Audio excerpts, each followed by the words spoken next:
Muy buenos días. Ramón, no te vayas, tengo una palabra con re. ¿Cuál? Re contento de estar aquí. Estoy bien contento de estar aquí, muy agradecido. Re contentísimos. Nosotros también. Gracias, Gracias, Cristóbal. muchas gracias. Bueno, un placer. Muchas gracias por la invitación.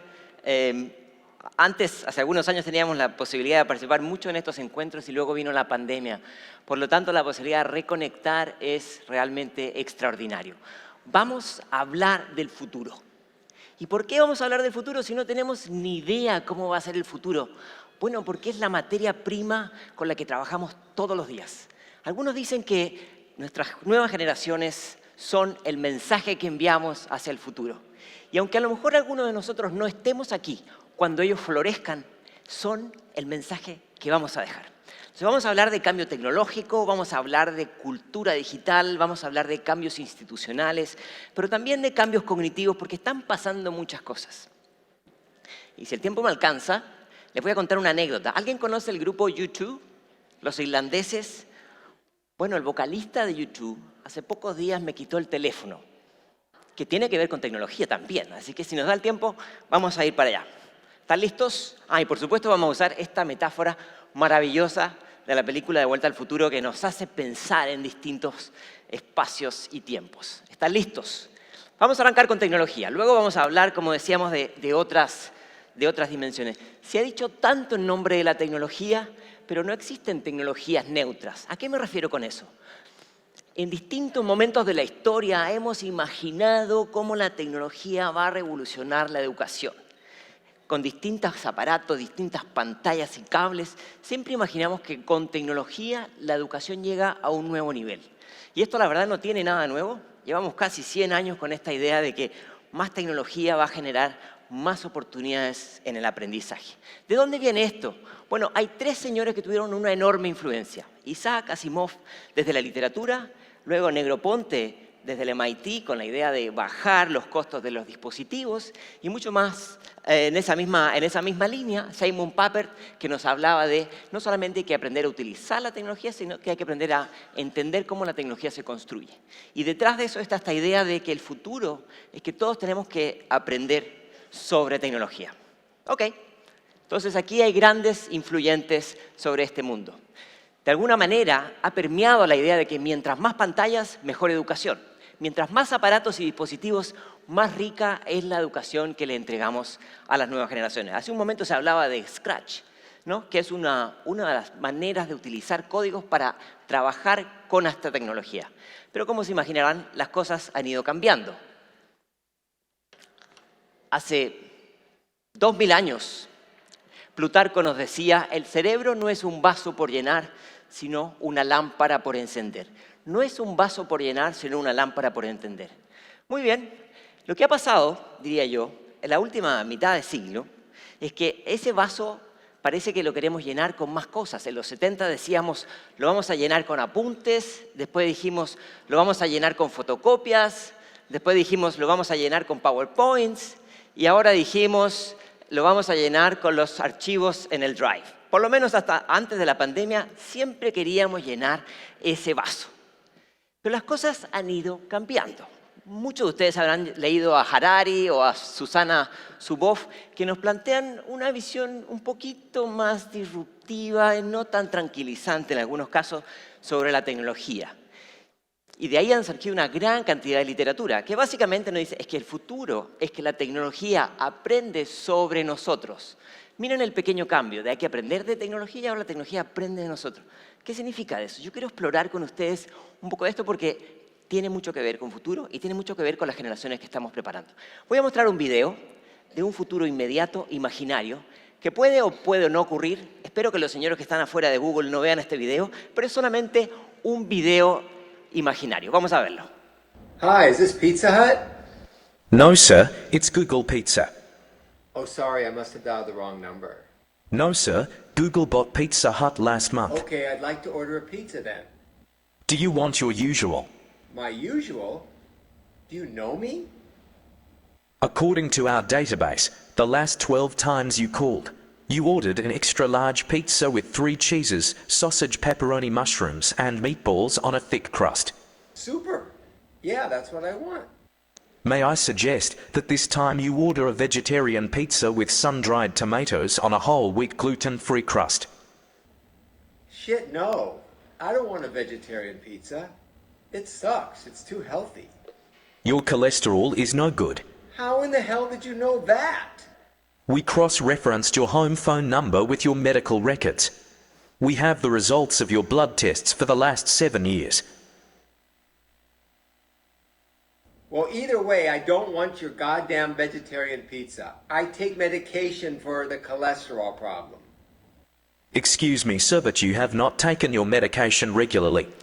According to our database, you purchased only a box of 30 tablets once at Superfarm Pharmacy 4 months ago. I bought more from another pharmacy. That doesn't show on your credit card statement. Well, I paid in cash, that's why. But you did not withdraw enough cash according to your bank statement. Jesus Christ, I have other sources of money. That doesn't show on your latest tax returns, unless you bought them using an undeclared income source, which is illegal. What the hell? Somehow you have my tax records? This is nuts! I'm sorry, sir, we use such information only with the sole intention of helping you. I'm sick and tired of Google and Twitter and WhatsApp and all that shit. I'm going to a desert island where I don't have to deal with any of that shit. I understand, but you need to renew your passport first. It expired 6 weeks ago. How in the hell did you know about my passport being expired? I was going to renew it. Jesus Christ, what's wrong with our country? Well, welcome to the new world. The new world is here, and it's scary. Bueno, no nos asustamos, es una posibilidad nomás. Los que son un poco mayores se acordarán de este pequeño iconito que está aquí, el señor Clippy, que estaba en los archivos de Microsoft, que yo no sé ustedes, pero yo cada vez que lo probé nunca me funcionó, nunca. Bueno, fue un primer intento de inteligencia artificial, después allá por el 2018 Google quiso ofrecer este servicio de autocompletado. Cuando escribimos un correo, el algoritmo nos ofrece recomendaciones. Y ahí han surgido una gran cantidad de cosas que yo creo que es importante que hoy día podamos reflexionar sobre ello. Ha surgido una gran cantidad de chats que tienen conexiones emocionales con el usuario, una alerta interesante para los adolescentes.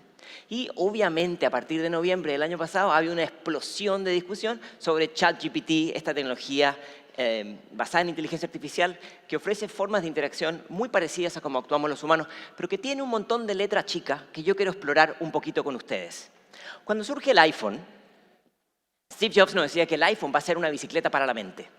Y el chat parece ser más que una bicicleta, un rocket para el cerebro. Pero un rocket que no sabemos en qué dirección va a ir.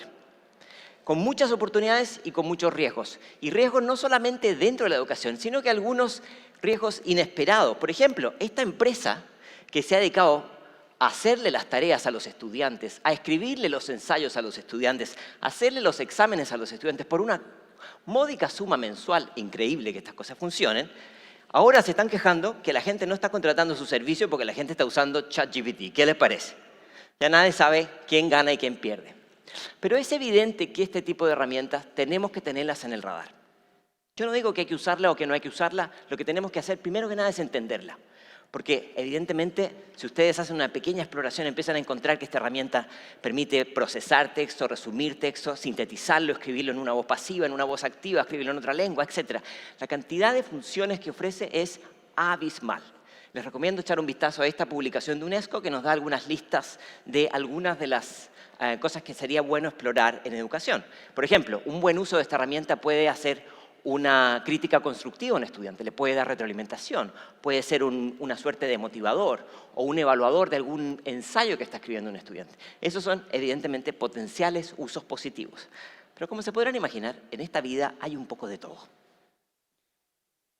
Antes de seguir con GPT, quiero decir que evidentemente esto no es solamente un chat.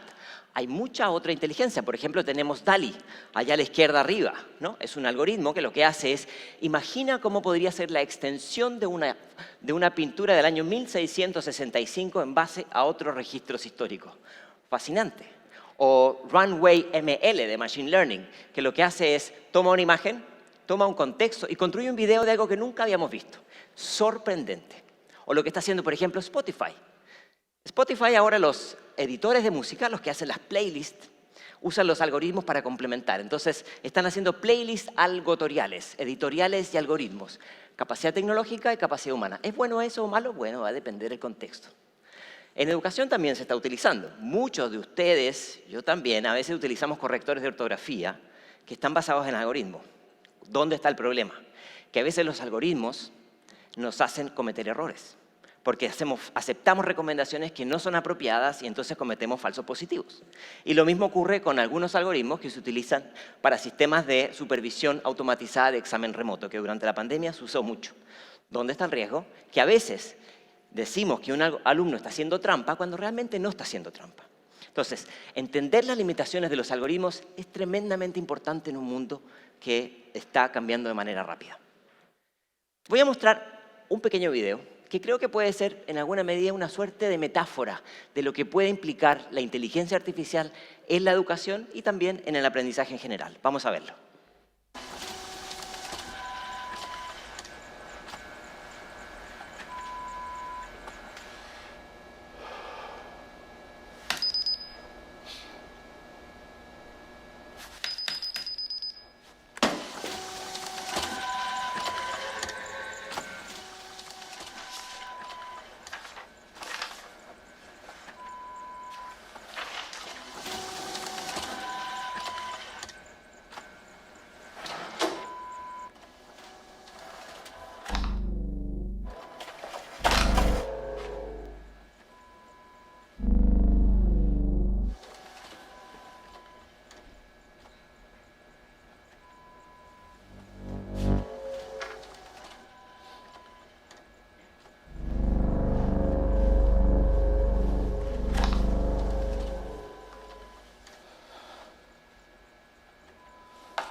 Ups. Bueno, no siempre sabemos cómo esto va a terminar, pero me parece que cada vez que alguien le diga, tengo una nueva app que ofrecerte, acuérdense de este video. Bueno, entonces, la fotografía es media complicada, porque si tomamos la pastilla azul de utilizar GPT o si no la utilizamos, es una decisión no tan sencilla. ¿Por qué? Porque estas herramientas son un riesgo a la privacidad, ofrecen sesgos, responden en base a la información que fue entrenada, alucinan, a veces dan información que nunca fue entrenada y también generan ruido, es decir, a dos personas que hacen la misma pregunta da respuestas distintas. Y esto evidentemente ofrece una serie de retos para la educación. Por la información inexacta, porque no sabemos bien qué es confiable y qué no es confiable. No hay maneras de darle trazabilidad a cómo identificar lo que sí es real y lo que no es. Y de alguna manera su integración en la educación sabemos que va a ser compleja. Puede tener aceleradores, pero también va a tener un montón de retos. Y aquí yo creo que la lectura que tenemos que hacer es vamos a buscar maneras de preparar a los docentes para navegar en este contexto de muchas transiciones. Vamos a tener que darles herramientas a los docentes porque este no es el futuro. Esto está pasando hoy día en el bolsillo de nuestros estudiantes. Hay distintas lecturas sobre esto. Están los apasionados y están los histéricos. Algunos nos dicen, por ejemplo, que esto es tremendamente distópico, que mucha gente va a quedar desempleada, que va a ser lo que algunos le llaman un baby remover, que va a quitar a toda la gente de cierta edad y que la única manera de sobrevivir es con el ingreso básico universal porque todos vamos a estar desempleados. No es un futuro muy prometedor. Otros dicen que están escépticos, que esto no es ni inteligencia ni es artificial y lo que sí hace es amplificar las inequidades existentes. Otros, en cambio, son mucho más utópicos. Nos dicen, hey, los trabajadores con inteligencia artificial van a prosperar. Y entonces lo que hay que hacer es ver cómo convertimos a esta tecnología en un copiloto de nuestras capacidades. Pero también dicen que algunas habilidades van a empezar a quedar obsoletas. Y hay otros que son mucho más humanistas, dicen, no estamos valorando a los humanos tal cual tenemos que ser, las habilidades socioemocionales son irreemplazables y entonces tenemos que desarrollar en nuestros estudiantes una alfabetización humana. Yo no les voy a decir cuál es la correcta, pero probablemente cada uno de ellos tiene algo que tendríamos que tomar en consideración. Voy a poner un pequeño video de dos señores que tienen muchísimo dinero. Uno es Jack Ma, el que creó Alibaba, y el otro creo que no requiere presentación, está en todos sus teléfonos. O autos. Vamos a ver un pequeño video donde discuten, uno defiende la inteligencia artificial y el otro realmente la cuestiona. Vamos a ver un pedacito. So I never, in my life, and especially last 2 years where people talk about AI, say human being will be controlled by machines, I never think about that. I think it's impossible, right? It's impossible because human beings, they are different. Machines are invented by human beings. And according to the science, right, humans can never create another animal that is smarter than humans. Especially when you have so many smart people, it's impossible to make another smart people. I very much disagree with that. Okay. Yeah. That's good. Okay. Yeah, my view is that computer may be clever, but human beings are much smarter. Yeah, definitely not. Clever is very academic, is knowledge driven. Smarter is experience driven. It's stupid to compete with a computer on play Go. Just like 100 years ago, when human beings created cars, so human beings said, I can run faster than a car. It's impossible. It's only stupid people to compete with a car who run faster. Bueno, entonces nos está diciendo que las personas somos inteligentes, las máquinas son tontas. Y quizás hasta cierto punto tiene valor, pero no todo el mundo es tan inteligente. Hay personas, por ejemplo, cuya inteligencia es algo que podríamos preguntarnos 2 veces si realmente son tan inteligentes como dicen que son. O sea, tenemos de todo en la viña del Señor. No tenemos que simplificar porque esta es un área compleja. Y yo creo que antes de tomar decisiones, lo que tenemos que hacer es educarnos al respecto. Vamos a ver. En primer lugar, una cosa muy importante para entender es que una definición sencilla de la inteligencia artificial son aquellas acciones y comportamientos hechas por tecnología, que cuando son hechas por humanos requieren inteligencia. Ahora, inteligencia artificial es un concepto un poco complejo porque es un concepto paraguas. Hay distintas formas de inteligencia artificial que son relevantes para nosotros en educación.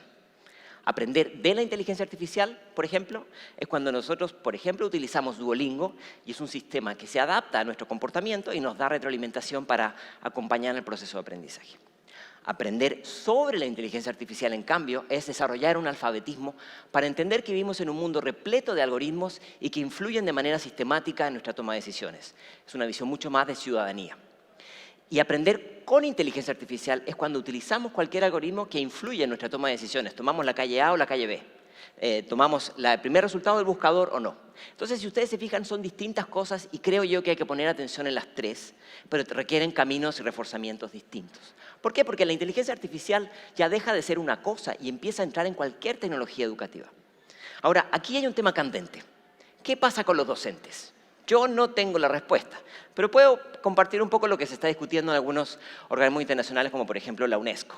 La UNESCO dice, la labor docente es un montón de funciones, ¿sí? Es dar retroalimentación, es acompañar, es orientar, es escuchar, es preparar una clase, una lección, preparar un examen, corregir un examen. Entonces lo que dicen ellos en su análisis es, evidentemente hay tareas que no son tercerizables, como por ejemplo acompañar en la empatía, en la emoción, en la frustración.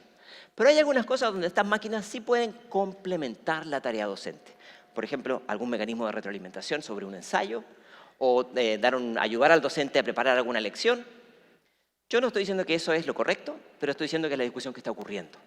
Y entonces, en vez de caer en la tentación de estar absolutamente en contra o absolutamente a favor, mi invitación es que hagamos un análisis y veamos cuáles de estas cosas nos parecen pertinentes y qué discusiones queremos tener al respecto. Ahora también, alguno podría decir, a mí no me interesa nada de esto. Yo estoy muy viejo o muy vieja, no tengo tiempo, nadie reconoce si yo aprendo inteligencia artificial o la incorporo en mi aula, no hay reconocimiento salarial, nunca se ha hecho así, en fin, es tremendamente legítimo. Yo no tengo ningún valor o posición para decir lo que hay que hacer. Mi única invitación esta mañana es decir, hablemos de esto. Tomémonos un café y hablemos de esto.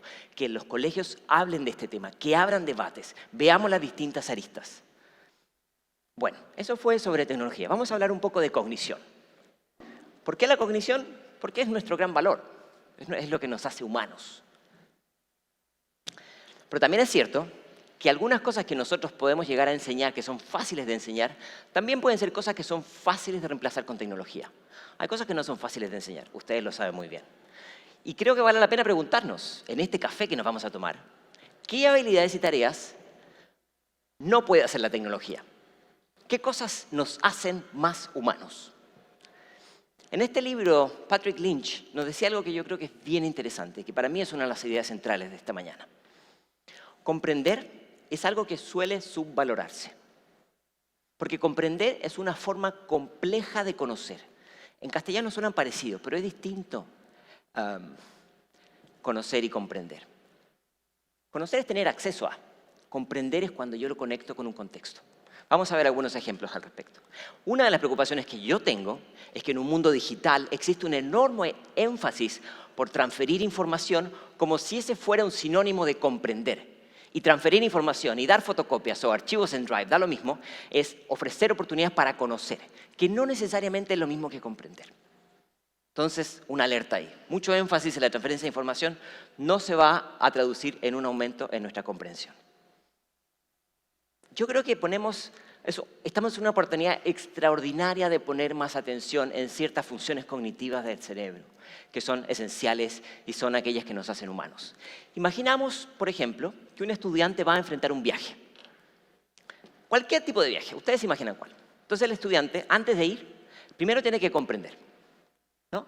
Tiene que ver a qué lugar va a ir, cuál es la capital, cómo se fundó, cuál es la diversidad geográfica, la diversidad étnica, cuál es el clima, ¿sí? Y va a tener que identificar algunos hechos históricos que la hacen especial. Después, cuando ese estudiante viaje, vaya al lugar, va a tener que recordar algunas de las cosas que estudió de manera explícita y va a tener que reconocer y recordar cuando se encuentre con un edificio histórico o cuando quiera tener una discusión con una persona local. Y entonces va a tener que gestionar de todo eso que leyó, cuáles son las cosas que va a traer en este minuto a la discusión. Pero por supuesto va a tener que distinguir y decidir, porque no va a poder ir a todos los lugares ni va a poder visitar todos los museos. Y esa capacidad de distinción es bien importante, porque tiene que ver con el pensamiento crítico. Y de la misma manera va a tener que adaptarse y razonar, porque no todo lo que leyó va a ser igual a lo que vio. Se va a enfrentar con situaciones agradables y otras no tanto. Y la capacidad de adaptación y de decisión va a ser fundamental. Todas estas cuestiones que no tienen absolutamente nada tecnológica, no tienen absolutamente nada nuevo, son fundamentales y van a seguir siendo esencialmente fundamentales. Quiero darles un ejemplo. En Inglaterra, uno de los exámenes más difíciles se llama The Knowledge of London. Es un examen que tienen que pasar los conductores de los taxis, los famosos Black Cab. ¿Y por qué es interesante este examen? Primero, porque es un examen que casi todos fallan. Segundo, es un examen que para aprobar hay que estudiar un par de años. Pero les quiero mostrar por un momento cómo se estudia este examen, que creo que nos puede servir. En primer lugar, a los candidatos les pasan un libro azul que explica las ciudades de una manera más abstracta. ¿Cuáles son las grandes vías? ¿Cuál es la hora de tráfico? ¿Por qué lugares se mueve la gente? ¿Cuáles son las zonas de hospitales, de ambulancias? ¿Cuáles son las zonas que le gustan a los turistas? Un nuevo concepto. Luego viene un proceso donde los estudiantes empiezan a explorar un mapa y ven cómo las grandes avenidas se conectan con el río y cuáles son las calles sin salida. Es un saber que tiene que ver con el conocer solamente. Y luego viene la parte interesante. Ya con esas dos fases se suben a una motocicleta y con mapa en mano van comprendiendo cómo funciona la vida de la ciudad. cuáles calles son más limpias, cómo hacer un atajo, qué pasa cuando hay un accidente. Eso no te lo da ni el libro ni el mapa. Y ya entonces están preparados para enfrentar este examen que, a pesar de que existen los GPS y los Google Maps, sigue siendo importantísimo y una obligación para poder ser un conductor de un CAF. Entonces, básicamente, estamos expuestos a una serie de información, a un volumen incontrolable de información, y nuestra memoria sensorial y nuestra memoria de trabajo va a tener que discriminar cuál es la información que queremos depurar. Pero mucha de esa información se va a perder si es que no la practicamos, si no la ensayamos, si no la olvidamos y la volvemos a recordar, que es lo que nos va a ayudar a pasar a la memoria de largo plazo. La enorme cantidad de información a la que estamos expuestos queda en el camino, o durante el proceso de descanso la dejamos ir. ¿Por qué planteo todo esto que probablemente muchos de ustedes conocen? Porque la inteligencia artificial aprende de manera distinta a los humanos. La inteligencia artificial aprende por grandes volúmenes de información que agrega, ordena y la procesa en patrones. Las personas no. Nosotros no aprendemos por grandes volúmenes de información, aprendemos por experiencia, por entender contextos. Y la pregunta que yo me hago es, ¿cómo salimos de esta idea de que mientras más datos, más tecnología, mejor educación? ¿Y por qué no pensamos en mejores contextos de aprendizaje, en mejores experiencias que puedan tener que ver con o no con tecnología? Yo les recomiendo darle un vistazo a este libro de Adam Grant, que nos da algunas pistas que yo creo nos pueden ayudar. En primer lugar, pone énfasis en la idea de aprender a equivocarse. Equivocarse es una manera extraordinaria de aprender, revisar, escuchar y aprender a oír, ¿no? Él nos plantea también la idea de la empatía reflexiva, es decir, cuando yo debato con alguien o cuando tengo un encuentro con alguien, ser capaz de ponerme en los zapatos de otro para ir más allá de esta simplificación de lo mío es bueno y lo tuyo es malo. Tercero, poner énfasis en la idea de pensar como un científico. No valorar tanto la respuesta, sino que aprender a hacer preguntas complicadas de manera incansable. Él nos habla también de la importancia de la diversidad como un elemento positivo. La diversidad es aprender de sistemas de pensamiento que son distintos a los nuestros, que podamos no empatizar, que no sean los mismos que los míos, pero yo tengo que ser capaz de dialogar con esa diferencia porque es ahí donde aprendo. Y con todos estos elementos estamos mucho mejor equipados para enfrentar problemas complejos como muchos de los que estamos viviendo en la era de nuestros días. Bueno, hablamos de tecnología, hablamos de cognición. Vamos a hablar un poquitito de cultura digital. No sé si alguno de ustedes vio esta fotografía. Una científica dio una entrevista en CNN. No es una gran noticia. Ella estaba hablando de medio ambiente en la entrevista. Pero lo que quiero destacar aquí es otra cosa. Que después de dar la entrevista, ella decidió tomar una fotografía de cómo ella estaba dando la entrevista desde su casa en CNN. Y mire lo que publicó. Publicó su living, todo desordenado, lleno de juguetes, una vida muy caótica, una vida muy normal, muy parecida a la que muchos de nosotros teníamos durante la pandemia. Y obviamente esta fotografía se viralizó. Y esto nos habla de cómo se empiezan a colapsar los contextos de la vida personal, la vida profesional, y cómo nosotros administramos nuestra vida personal y nuestra vida digital de una manera que puede ser perjudicial o benéfica según cómo la llevemos. Ahora, las cosas han ido cambiando y creo que la pandemia ha sido una buena oportunidad para pensar muchas definiciones que nosotros teníamos muy claramente definidas. Por un lado teníamos el aprendizaje online y por acá teníamos el aprendizaje offline. Teníamos el aprendizaje en persona y el aprendizaje remoto, el aprendizaje síncrono y el aprendizaje asíncrono, el aprendizaje guiado y el autoaprendizaje. El aprendizaje disciplinar y el aprendizaje interdisciplinar, el aprendizaje formal y el no formal. Y generalmente cada uno venía por una ruta distinta y por supuesto el aprendizaje con personas y el aprendizaje con máquinas.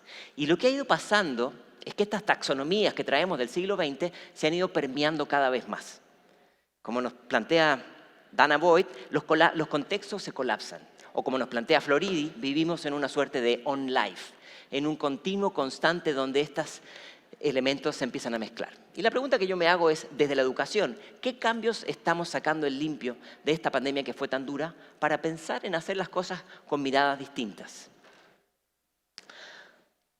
Antes de este boom de inteligencia artificial, hace 2 años más o menos, hubo una gran preocupación por la explosión de deepfake.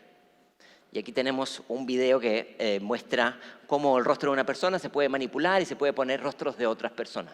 Hasta ahí, creo yo, hasta ese momento teníamos un mini decálogo de cómo sobrevivir, ¿no? Identificar la fuente, ver cuándo se publicó, cómo se publicó, qué medio está, si existen sesgos, quién gana, quién pierde, aprender a leer entre líneas. Pero todo ese decálogo o algoritmo de decisiones que son muy importantes de seguir preparando a los estudiantes, creo yo que con estas últimas 4 imágenes ya empiezan a quedar en una situación mucho más compleja, porque cada vez más es difícil para el ojo humano no entrenado entender qué es confiable y qué no. Y con todo respeto, porque algunos se ven muy bien en las fotografías, pero la verdad no sabemos si esas fotografías fueron reales o no. Especialmente aquellos que tienen mucha destreza en entender estas cosas. Entonces, bueno, vivimos en un mundo en donde no es que la verdad no importe, la verdad importa mucho, pero tenemos que hacer mucho más esfuerzo para poder identificar lo que es confiable y lo que no lo es. Cultura digital. ¿Se acuerdan que estamos hablando de cultura digital? Cuando uno escucha cultura digital, uno suele pensar, bueno, cultura digital, más tecnología, mejor. Pero miren lo que encontré en este libro. Después de hacer un análisis de una gran cantidad de meta-investigaciones sobre comprensión lectora, lo que este trabajo nos muestra es que la comprensión, especialmente de los menores, la comprensión de textos cuando están leyendo en pantalla es menor que la comprensión de lectura en papel. ¿Por qué? Porque hay una fragmentación, porque hay una posibilidad de distracción. Y entonces esto tiene que ser una alerta. No una alerta de nunca más se lee en pantalla porque ese mundo no existe. Una alerta de entender lo que significa esto y tomar medidas. Enseñar a leer en pantalla, que no es lo mismo que leer en papel. Para mí eso es cultura digital, es saber dónde la tecnología suma y dónde la tecnología a lo mejor no es más que un obstáculo. Entonces, aquí de nuevo, esta investigación nos muestra la diferencia entre conocer y comprender. Si queremos hacer esa lectura profunda, quizás o preparamos bien a las nuevas generaciones o pensamos en bien qué formato queremos ofrecer. Hasta ahora se ha hablado muchísimo sobre la idea de la brecha digital como la diferencia entre quienes tienen acceso a conectividad y dispositivos y quienes no. Ha habido una discusión también, yo diría en los últimos 10 años, que esa brecha digital tiene un segundo nivel, que es la brecha de segundo orden, que es todo lo que tiene que ver con una serie de destrezas y competencias para saber utilizar estos dispositivos. Hasta ahí estamos bien. Nada nuevo. Pero lo que estamos viendo es que hay un montón de otras brechas más profundas, menos evidentes y que quizás tienen más impacto. Por ejemplo, la brecha cognitiva de entender que el conocimiento se renueva, se descentraliza y las fuentes pueden ser o no confiables. Y quizás en la parte más profunda del iceberg tenemos una brecha sistémica, una enorme dificultad de las organizaciones de hablar estos lenguajes. Una enorme dificultad de las organizaciones, no de abrazar lo tecnológico, pero de abrir debates y dar orientaciones cuando se necesita. ¿A qué me refiero con esto? Y para eso vamos a pasar al último de los temas. Transformación. Vamos para allá. Y esta transformación se puede dividir en 3 estadios.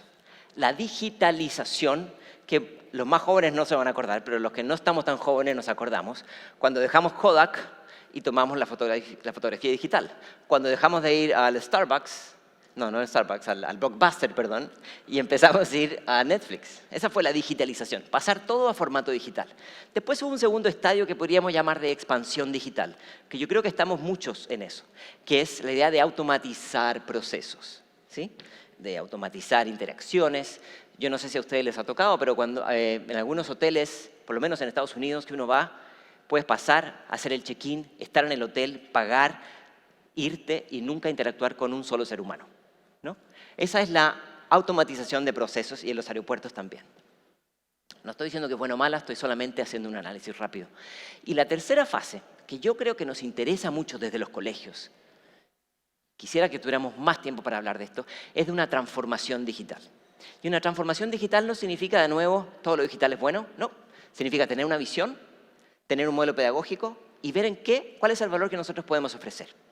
¿Cómo se implementa una transformación digital? Bueno, vamos a hablar un poco de eso en el taller de hoy día en la tarde, pero básicamente tener una visión hacia dónde queremos ir, no una visión tecnológica hacia dónde queremos ir como institución. 2, identificar qué infraestructura necesitamos, y no hablo solamente de cacharros y de dispositivos, infraestructura de datos. Y 3, y quizás más importante que las otras 2, tener una visión inclusiva de la transformación digital, que nadie se nos quede afuera dentro de la organización. Entonces, bueno, eso implica un plan, y no es tan fácil, suena fácil, pero no es tan fácil. ¿Por qué? Porque si solamente queremos que todo el mundo use tecnología, lo que estamos haciendo es escalar, ¿sí? Aumentar el acceso. Y eso está muy bien, pero tiene un riesgo. Si escalamos en acceso y no en innovación, lo que terminamos haciendo es utilizar nueva tecnología para hacer viejas cosas. Y muchos gestores de contenido, muchas plataformas de biblioteca, incluso plataformas de recursos humanos, son muy digitales y son muy analógicas en alguna medida en su manera de interactuar, ¿no? Y esto tiene que ver con un enorme reto de cómo hacemos para desarrollar transformaciones dentro de la organización que permitan esto. Ahora, podemos hacerlo al revés, no apostar tanto a la escala y apostar más a la innovación y poner todas las nuevas palabras que están de moda, ¿no? Blockchain y Bitcoin y Metaverse, inteligencia artificial y realidad aumentada y qué sé yo. Y tenemos un enorme segmento de la comunidad educativa que queda fuera. Eso es lo que tenemos que... ¿Y por qué? Por una serie de razones, ¿no? Ya sea porque no están los incentivos apropiados, no hay las habilidades necesarias, hay resistencia al cambio, en fin. Ustedes son líderes organizacionales y no tengo por qué yo explicarles lo que ustedes saben muy bien. Entonces, el reto está en desarrollar estas dos vertientes de una manera articulada. Una inclusión, una transformación digital, quiero decir, con inclusión. Que nadie se nos quede afuera. Esta fotografía ha dado vuelta mucho en las últimas semanas. Es una fotografía que a lo mejor algunos de ustedes ya vieron. Son profesores en algún lugar de Estados Unidos protestando por la incorporación de las calculadoras al aula. Y unos cuantos años después aparece un artículo en la revista Nature protestando porque hay científicos que están publicando artículos con el uso de GPT. Yo no quiero defender ni criticar esto, no hay tiempo para eso, no es necesario. Para eso hay otras personas. Mi única función es decir, tenemos que reflexionar entre la tensión que existe entre el cambio tecnológico y la capacidad institucional de enfrentar estas transiciones. Y Harari, que ha sido una de las voces críticas sobre estos temas, publicó hace poco en el New York Times esta frase que me parece que es una buena reflexión. Dice, el primer paso es ganar tiempo para actualizar nuestras instituciones del siglo XIX para un mundo de inteligencia artificial y aprender a dominar la inteligencia artificial antes que nos domine a nosotros. Y de nuevo, no quiero ir con la lógica de Terminator, quiero ir con la lógica de no queremos que nuestras instituciones no hablen este lenguaje tan bien. Y ahí está mi invitación. Vamos a cerrar un poco las ideas que hemos presentado hasta ahora. Primero, resistirse al canto de sirenas de que cada nueva tecnología emergente va a ser una disrupción tecnológica. No olvidarnos de la inclusión y no olvidarnos que hay una diferencia entre los cambios a corto plazo y los cambios a largo plazo. Porque se suelen sobrevalorar los cambios a corto plazo y se suelen subvalorar los cambios más profundos a largo plazo. Segundo, la inteligencia artificial es una invitación a pensar las funciones cognitivas que nosotros desarrollamos en el aula. Y en tercer lugar, pensar en que podamos definir desde nuestros colegios, desde nuestras instituciones, una agenda de transformación digital. ¿Qué tenemos que hacer? ¿Con quién tenemos que hablar? ¿Qué debates tenemos que desarrollar? Que de nuevo no es correr a buscar una u otra tecnología. Y por último, repensar las habilidades digitales ya de una mirada mucho más profunda, recordando el iceberg, ¿no? Pensar cómo redefinen nuestras prácticas pedagógicas, nuestras prácticas de relaciones, el valor del conocimiento y quizás traer sobre la discusión qué significa esto de un alfabetismo algorítmico, que no significa aprender a escribir en código, sino que implica aprender a entender cómo estos algoritmos influyen en mi toma de decisiones. ¿Estamos bien hasta ahí? Bueno, ahora la confesión. Resulta que hace pocos días tuve la oportunidad de ir a un concierto. ¿Se acuerdan que hablamos de YouTube al principio? Ahí es el momento cuando te dicen, sí, bueno, pero no importa, no respondieron. Bueno, fuimos a un concierto a ver a Bono, que sacaba un nuevo libro. Y entonces en la invitación decía, en el concierto le van a quitar su teléfono. Y dije, bueno, estas cosas que uno lee, y por supuesto que no, ¿quién te va a quitar un teléfono? Entonces fui yo muy contento al concierto de Bono con mi teléfono, como imagino muchos de ustedes harían. Entonces llego a la puerta, su ticket, señor, aquí está mi ticket. Señor, su teléfono. No, mi teléfono está muy bien en mi bolsillo. No, señor, necesito su teléfono.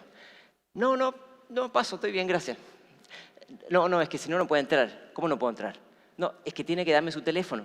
Pero es mi teléfono. Sí, se lo devuelvo. Ah, ya, perfecto, ni un problema. Pero lo voy a meter en un estuche con llave y le paso el teléfono de vuelta. ¿Cómo? ¿Y no lo voy a poder usar en el concierto? No, señor, cuando usted salga del concierto, le entregamos el teléfono de vuelta. Pero yo necesito el teléfono para ver a Bono. Bono y yo tenemos que tener un teléfono de por medio, si no, no hay experiencia. Señor, perdón, son las reglas del juego y hay gente esperando. Me pasa el teléfono, no, bueno.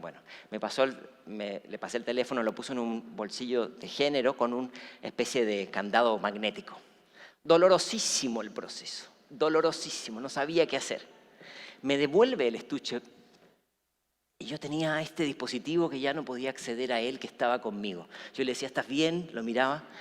Y estaba todo el mundo igual de nervioso. De hecho, había una esquina dentro del estadio para que la gente pudiera usar el teléfono si estaba en una situación de emergencia. Entonces, bueno, esperando el concierto, yo estaba ahí y no sabía qué hora era. No sabía si estaba lloviendo afuera. Era terrible. Todo por el teléfono. Empieza el concierto, yo con esta cosa aquí, decía, ¿estás bien? Y en un momento empecé a disfrutar el concierto. Me olvidé del teléfono. Fue divertidísimo. Fue toda una experiencia. Y cuando acaba el concierto, evidentemente, nos salimos por un lugar, te pasan el magneto y te devuelven el teléfono. Y fue una buena lección para mí, porque creo que también tiene que ver con habilidad digital el saber cuándo usar tecnología y cuándo no. No necesariamente tiene que haber un bolsillo electrónico para hacerlo, pero tiene que ver con este mundo que a veces estamos sobrebordados de información. Bueno, quiero ir a la última parte que yo creo que puede ser una forma de cierre de todo lo que hemos planteado. Y quiero arrancar con esta fotografía de la laguna de Suezca, que no parece una laguna, lamentablemente. O no parecía una laguna cuando fue tomada esta fotografía. Una imagen que por lo menos tiene que llevar a movilizarnos. Y para hablar de esta fotografía quiero traer un texto de David Perkins, profesor de Harvard, que fue de los creadores del Proyecto Cero. Y Perkins nos dice que en vez de desesperarnos, hay que educar para lo desconocido. Miren qué importante. Educar para lo desconocido es una oportunidad de muchas cosas que hemos expuesto hasta ahora, para fomentar la curiosidad, para fomentar el entendimiento, el empoderamiento y la responsabilidad de un mundo complejo y muy dinámico. Yo quiero cerrar con 5 ideas que yo creo que son herramientas para educar para lo desconocido. En primer lugar, creo yo, tenemos que educar para navegar en un mundo sin GPS, donde no sabemos dónde vamos a ir. Y eso tiene que ver con desarrollar la capacidad de adaptación, la capacidad de enfrentar la frustración, la capacidad de que las cosas no salgan como esperamos. De lo contrario, si todo es como esperamos, la rutina, sabemos, termina anestesiando la curiosidad. Primera, entonces, reflexión, preparar para la flexibilidad. La rutina no necesariamente nos ayuda. Segundo, él nos plantea una propuesta interesante. Dice, quizás nos enfocamos demasiado en el cómo enseñar y no suficiente en el qué enseñar. Él dice, hay una visión muy enciclopédica de los contenidos y quizás vale la pena preguntarnos qué es lo que vale la pena aprender. Muchas veces las estructuras curriculares están cargados de contenidos y no hay la posibilidad de hacer un corte y decir, bueno, a lo mejor vamos a priorizar esto. Y esto tiene que ver con el mundo en el que le va a tocar vivir a la generación que viene, no necesariamente el mundo del que nosotros venimos. Es una decisión que no es sencilla, pero yo creo que es bien importante. El tercero tiene que ver con ayudar a formar una exploración activa. Y para eso traigo la fotografía de Jack Andraka, que es un joven que tenía un familiar que estaba enfermo de cáncer y falleció porque no tuvo la detección temprana de cáncer. Y esto despertó en él la curiosidad de cómo se pueden hacer sistemas de diagnóstico temprano del cáncer de páncreas. Contactó a muchos laboratorios y todos le dijeron que no, hasta que uno le dio la oportunidad y desarrolló un prototipo que hoy día se está buscando escalar, porque es muy prometedor y tuvo un gran premio. Y yo creo que Jack en alguna medida puede ser un ejemplo. No es que todos nuestros estudiantes tengan que ser Jack, pero sí evidentemente hay una buena lección de cómo educamos para explorar nuevas experiencias. Y eso tiene que ver con formar en proyectos prácticos que remuevan un poco las estructuras que tenemos. Aprender más allá de edades, aprender más allá de disciplinas y aprender en distintos contextos y no solamente en el aula. Laboratorios, más laboratorios, convertir el aula y la calle en un laboratorio y exponer a nuestros jóvenes a más discusiones con científicos es un enorme favor que les podemos hacer. El aprendizaje fuera del aula es una herramienta de innovación. Y hablando de innovación, Miren, me tocó ver esta escena y tomé una fotografía y borré un poco los rostros porque esta me parece una extraordinaria representación de no innovación. Yo creo que tenemos que formar para desarrollar habilidades de colaboración con gente distinta a nosotros. En esta foto son todos casi iguales, pero yo creo que lo que tenemos que hacer es aprender a formar en la diversidad. ¿Por qué? Porque en la diversidad, como dice Maturana, cuando colaboramos en la diversidad nos transformamos con otro. Y yo creo que mi invitación aquí es no solamente colaborar con el que está al lado mío. No basta la colaboración presencial, local, en pequeño. No, una colaboración extraterritorial. ¿Por qué no buscamos maneras de que nuestros estudiantes colaboren más con estudiantes de otros países frente a problemas que sean de común interés? Esta idea no es algo fácil porque hay que desarrollar una serie de destrezas detrás, pero yo creo que es una muy buena herencia que podemos dejar a los que vienen. Y quiero terminar con esta fotografía también que publicó un profesor universitario en la esquina de una pizarra. Y la fotografía dice: si todo ves un problema, significa que no has entendido el problema. Miren qué interesante, aprender a entender, aprender a comprender, aprender a entender el contexto en que se desarrolla algo es bien necesario en una época donde abunda información. Señores, como nos decía el viejo Freire, aprender es enseñar a producir y a construir conocimiento, pero con una visión muy social. Quien enseña, aprende al enseñar, y quien aprende, enseña al aprender. Nos necesitamos. No hay tecnología que nos reemplace, y si con eso no basta, voy a terminar con una última frase de un proverbio chino que dice: cuando soplan vientos de cambio, y créanme que están soplando vientos de cambio, algunos construyen muros mientras que otros construyen molinos de viento. Señores, tenemos suficientes muros, construyamos molinos de viento. Muchas gracias. Cristóbal, no te vayas. Oye, gracias. Ha sido un lujo escucharte. Y hablaba Cristóbal, y quiero preguntarte, Cristóbal, hablaba Cristóbal del futuro, y hemos visto tanto del futuro. A mí me gusta mucho decir que futuro se escribe con tilde. Futuro. Y tú somos el futuro. Y juntos construiremos el futuro. Por eso, Cristóbal, te voy a preguntar tu futuro.